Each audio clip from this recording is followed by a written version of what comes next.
সকাল থেকে ঢাকা বিশ্ববিদ্যালয় কেন্দ্রীয় ছাত্র সংসদ নির্বাচনের মনোনয়নপত্র সংগ্রহ করছেন প্রার্থীরা। এই বিষয়ে আরো খবর জানাতে যুক্ত হচ্ছেন সহকর্মী আল মোহাইমিনুল খান। মোহাইমিন, জানাবেন মনোনয়নপত্র সংগ্রহ কার্যক্রম কেমন দেখছেন, কেমন পরিস্থিতি আজ ঢাকা ইউনিভার্সিটির ওই চত্বর জুড়ে?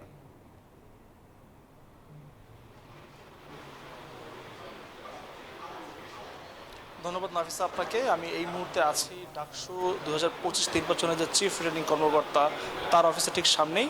আমরা কিন্তু দেখছি সকাল থেকে কিন্তু ছোট ছোট গ্রুপে, অর্থাৎ 5 জনের বেশি যেহেতু আসার নিয়ম নেই, তো 5 জনের কম সহকর্মীদের নিয়ে কিন্তু এখানে অনেকেই শিক্ষার্থীরা আসছেন এবং একই সাথে কিন্তু তারা মনোনয়ন নেওয়ার জন্য আসছেন। তবে এখন পর্যন্ত কোনো ছাত্র সংগঠনের পক্ষ থেকে আমরা দেখিনি, তবে স্বতন্ত্র যে প্রার্থীরা রয়েছেন তারা কিন্তু এখানে এসেছেন।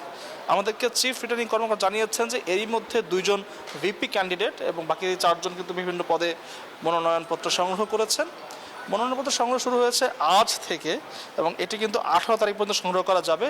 তারপর কিন্তু 19 তারিখের মধ্যে এই মনোনয়ন জমা দিতে হবে।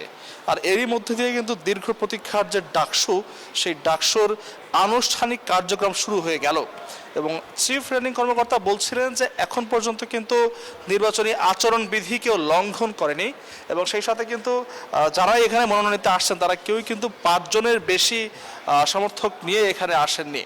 এবং এবারে কিন্তু ডাকসু নির্বাচনের যে মনোনয়নপত্র তা কিন্তু 300 টাকা সংগ্রহ করা যাচ্ছে এবং আজকের থেকে আনুষ্ঠানিকভাবে শুরু হয়ে 18 তারিখ পর্যন্ত এই মনোনয়ন নেওয়া যাবে। আমাদের সাথে বিভিন্ন সংগঠনের কথা হয়েছে, তাদের নেতাকর্মীরা বলছেন যে তারা এখন পর্যন্ত প্যানেল যেহেতু নির্ধারণ করেনি তাই এখনও মনোনয়ন সংগ্রহ করেনি। তবে বাকছাস অর্থাৎ গণতান্ত্রিক ছাত্র সংসদের যে মুখ্য সংগঠক রয়েছেন হাসিব আল ইসলাম, তিনি আমাদেরকে জানিয়েছেন যে আগামী 15 তারিখে মনোনয়ন সংগ্রহ করতে পারে বাকছাস এবং এরই মধ্য দিয়ে কিন্তু আসলে আনুষ্ঠানিকভাবে শুরু হয়ে গিয়েছে ডাকসু নির্বাচনের আনুষ্ঠানিক কার্যক্রম। তো এখান থেকে নাফিসা, এই ছিল আমার কাছে সর্বশেষ তথ্য। ধন্যবাদ আপনাকে। মোহাইমিন, ধন্যবাদ আপনাকে। বান্ডেল থাকলে প্রতি সেনমানিতে টাকা বাঁচবে।